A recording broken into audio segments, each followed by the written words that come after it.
We are a few weeks into our homeschool year, and I am amazed at how well everything is going.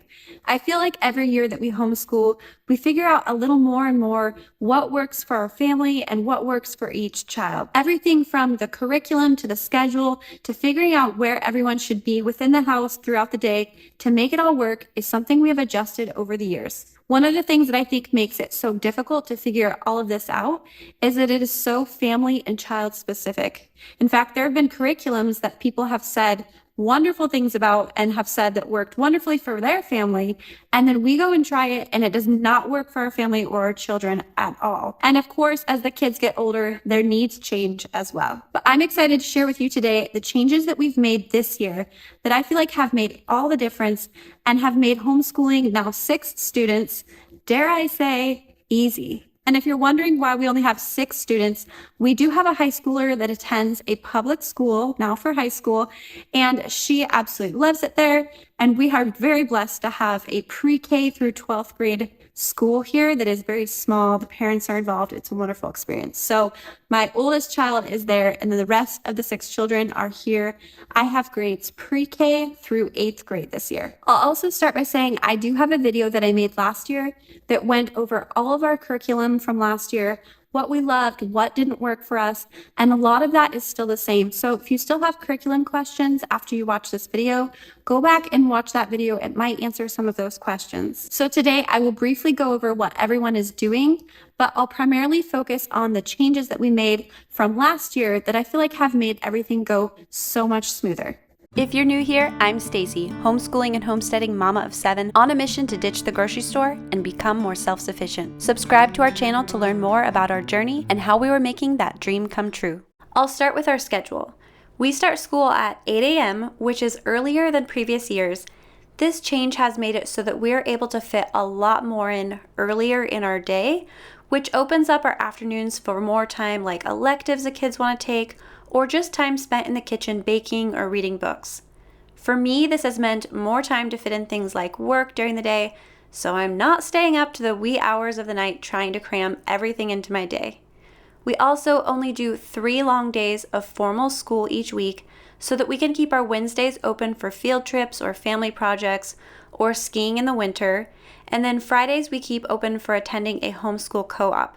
So that means Mondays, Tuesdays, and Thursdays, we do school from 8 a.m. to about 1:30 or 2. One big change I made was to arrange our schedule on these days so that only a few kids would need my help at one time. In the past, I had all of us working on math or all of us working on language arts at a time, and then it seemed like I was just bouncing all over the house and not able to keep up.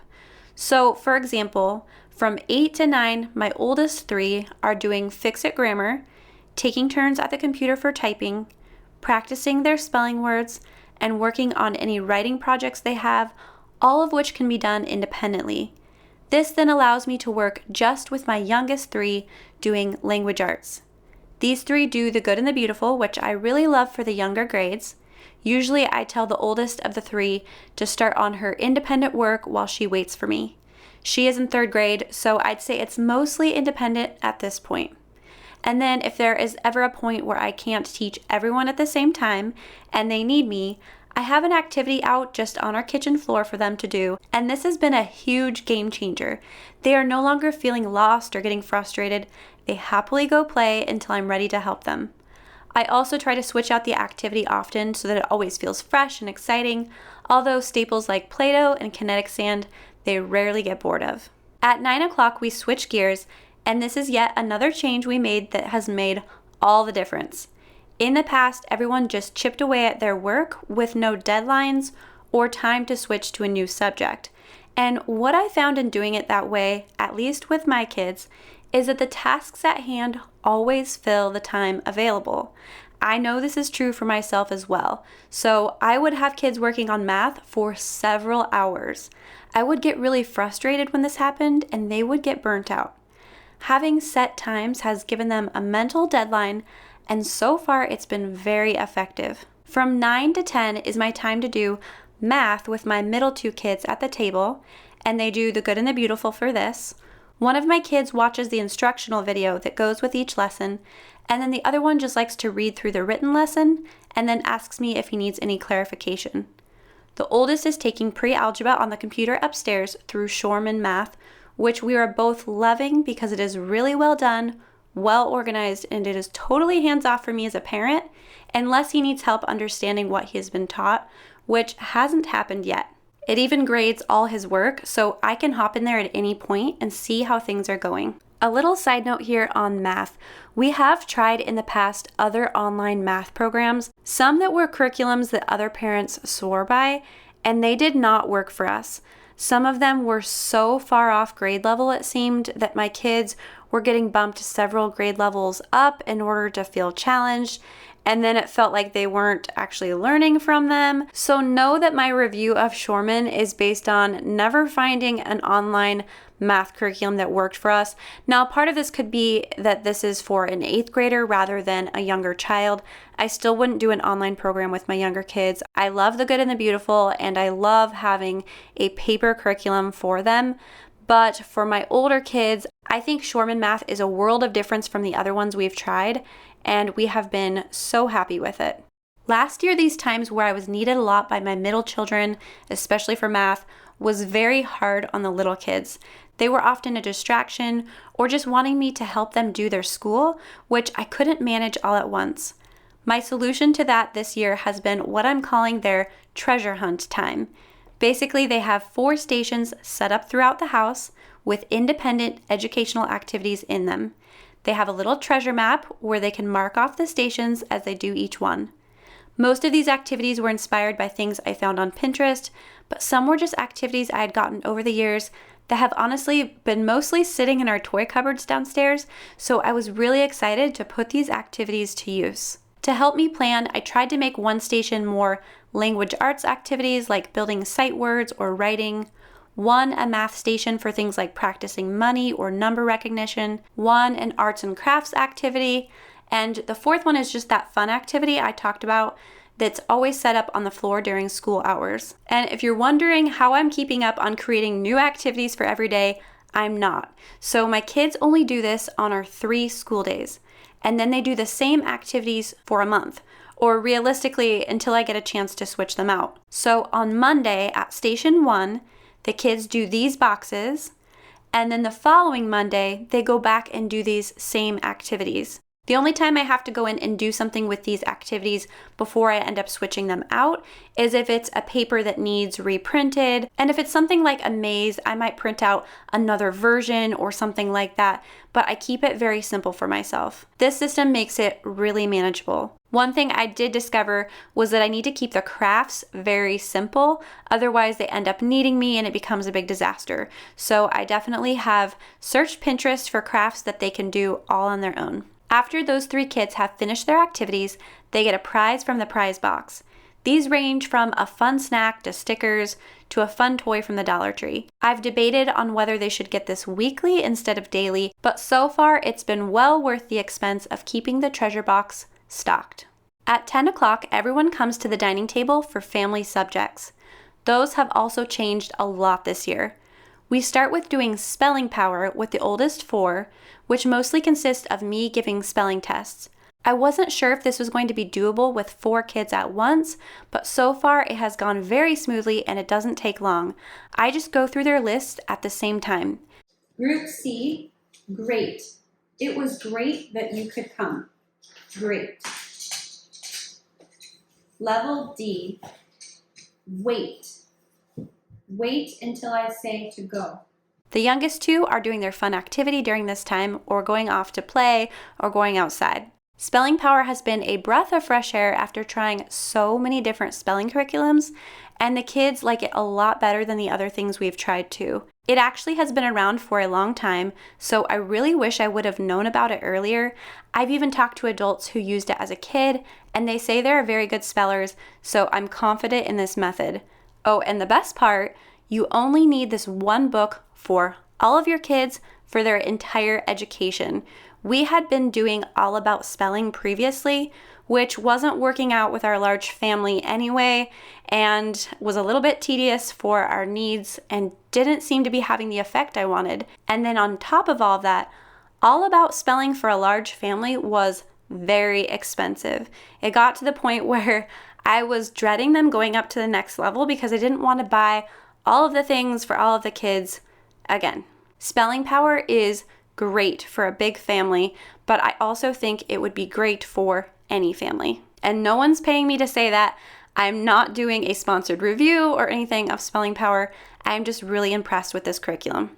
Then at 10:30, or whenever we finish up spelling, we start Gather Round Homeschool. This is a family-style, all-inclusive curriculum that I've heard about for years and never really felt inspired to try it. Partly because the all-inclusiveness didn't interest me when my kids were doing the good and the beautiful for language arts. I finally decided enough with that language arts curriculum for my older kids last year when I saw how much time they were spending doing things like sentence diagramming, which felt like a lot of busy work that I didn't feel they were benefiting from. So instead, we're piecing together Fix-It Grammar, which I mentioned earlier and my kids love, Spelling Power, Gather Round, and some additional writing projects and book studies to get this language arts practice in what I feel like is a much more efficient manner and less monotonous for the kids as well. Gather Round has many different unit studies and all of them cover all subjects except for math. We are not using it in the way that it was necessarily intended as just a one-stop shop for all of our schooling. We're definitely adding other things in, but this has been a really great addition to our day. We're starting the year with the National Parks unit, which has been fun, and I've even learned a lot. I also like how, at least with this particular unit, that there is an MP3 option for the reading, which allows me to step away and do something in the kitchen or multitask for a bit while it plays and then come back and do the rest of the lesson. At 11:30, we take a short break while we eat our lunch and we watch World Watch News. World Watch is something I'm always finding myself telling people about because my kids and I enjoy it so much. Even on days we don't have school, the kids are always asking to watch it. It's short and to the point and very educational. The kids find it super interesting, and I love that it keeps us all in the loop on current events while leaving out all of the icky and unnecessary stuff. It does bring up negative events, so it's not leaving those out, but because it is presented from a Christian worldview perspective, it is always in a way that I feel delivers the information without creating fear or anything like that. I also think they do a pretty good job of being politically neutral aside from the things that are spiritual matters. In addition to current events, they also often throw in a quick science or history lesson, and I've learned so much from these. I will put a link below in case you guys want to check it out. At 12 o'clock, we hop right back into school. This is different than in years past, and it has been a great change that I wasn't sure would work out. We used to do a long recess or lunch break, and then it was always so hard to call them back in when they were out building a fort in the woods or having fun. I realized that recess is necessary in a public school environment, but for us it makes more sense to just get the schoolwork done and then allow them to spend the rest of the day doing those outside things. So from 12 to 1 or so, we do science on Mondays, history on Tuesdays, and writing on Thursdays. For science this year, we're doing Apologia's Anatomy and Physiology unit, and then I've spiced it up a bit with their lap book option and other activities I found on Pinterest. I even ordered some dissection kits, which we have done these in the past and really enjoyed them, so I'm excited to try these new ones. These kits were all from homesciencetools.com, which I will link below. My younger kiddos are given more age-appropriate activities during this time around the same topics. For history this year, we're trying Gather Round's history units as our core, and then adding in resources from the good and the beautiful and other places. Later in the year, we will probably transition over to this unit study from the good and the beautiful on the Constitution and government. Writing is something I feel like we jump around a bit on to keep it interesting and cover different things. Right now, we're actually doing a book study on My Side of the Mountain, and then we're doing a writing project alongside of that. Later, we may work on writing letters, or I might have the kids write an essay on a certain topic. I feel like as long as their reading and writing skills are improving as we go, not following one specific curriculum is what is working best in this season. I'm also really excited to try out my friend Jess's book studies, which are designed to be used with any book. So it's a printable that you just download and print out, and then it gives you the structure to do a book study with your children of different ages with different books. So we're going to be using this as well. I do want to say that the kids were a little disappointed that we weren't doing IEW this year, so maybe we'll do more of that at some point too.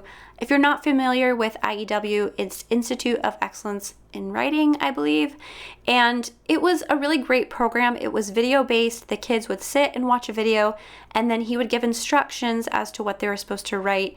The only problem I had with it is I felt like it moved very slowly, and I just felt like there wasn't enough variance in the tasks that the kids were doing.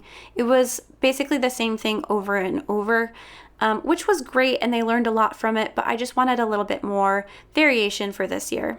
At 1 o'clock, I do math with the youngest 3, while the older 3 get a chance to work on an elective of their choice. This could be photography or baking. I'm not really picky about what they do during this time, as long as it's engaging their minds and encouraging a love of learning. By 1:30 or 2, I'm done with their math since their lessons are pretty short. Then I transition to cleaning up and getting ready for my office hours, which are from 2 to 4. So that was the schedule we follow Monday, Tuesday, and Thursday. And then on Wednesdays, we just do 2 or less hours of school in the morning. We start with the kids doing a math lesson at 8, and this is a bit more chaotic because we have more kids during this time that need me, but we make it work. And then after everyone finishes math, we do my favorite subject of the week, homeopathy. Teach Me Health and Homeopathy is a new curriculum to us, but I was so excited when I heard about it because while I do love all things natural health, I have felt very overwhelmed when it comes to learning homeopathy. So this made for kids approach is so fun, not just for the kids, but for me. Basically, how the curriculum works is that we read a story about a grandma that comes to visit her family for a family reunion. And as the story unfolds, the grandma ends up teaching a different way of handling health situations than the pharmaceuticals in the family's cupboards. There are then workbooks for each age group to go with the lesson, and they include recipes and activities, as well as memory work and information to help kids and their moms implement what they're learning. I'll link that curriculum below in case you guys are interested in checking it out. So that wraps up our formal education hours, and then later in the evening on most nights, we also do reading with the youngest 4 kids. This isn't super formal, just whenever we get a chance, we'll work one-on-one with a child doing all about reading or just reading books. Overall, this new schedule and these curriculum changes have been amazing for our family. We are now meeting all of the educational goals we have for our kids without feeling overwhelmed or like we can't keep up. I'm not left feeling like we're doing busy work that isn't serving a purpose, and we still have plenty of time left for doing the fun things like family activities and outings that make homeschool so enjoyable, and all of the daily tasks like work and laundry. Easy is, of course, a relative term. Would it be easier to send my kids to public school and kick my feet up? Absolutely. But homeschooling is something that is serving our family so well in this season, and I'm very pleased that the changes we've implemented have made it, compared to years past, downright easy. I hope this was helpful. If homeschooling, homesteading, food from scratch, and creating a handmade home are topics that interest you, make sure to subscribe.